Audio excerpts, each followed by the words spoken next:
Сейчас, в самый разгар простудного периода, на улицах можно увидеть, а вернее услышать много интересного. Ну, например, идет себе человек по улице и вдруг...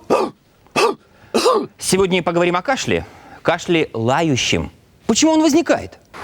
Для того, чтобы почистить костюм, мы используем вот такую одежную щетку со щетинками. Примерно такие же щетинки, они называются реснички, есть в наших дыхательных путях. Реснички постоянно сокращаются и изгоняют оттуда микробов. При простуде реснички забиваются слизью и перестают работать. Чтобы избавиться от продуктов воспаления, организм включает дальнобойную артиллерию – кашель. Вы знаете главное.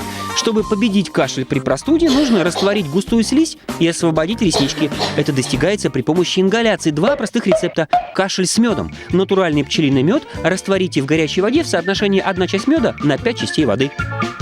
Кашель с содовой. 3 столовые ложки обычной питьевой соды на литр горячей воды. И дышите на здоровье.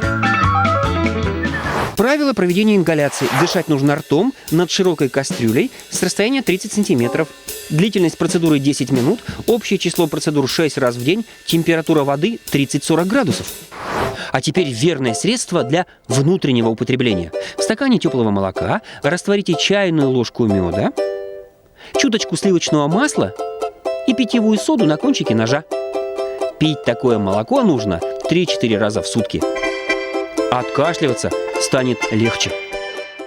А вот английские ученые предлагают против кашля использовать шоколад. Теобрамин, входящий в его состав, действует даже эффективнее кодеина.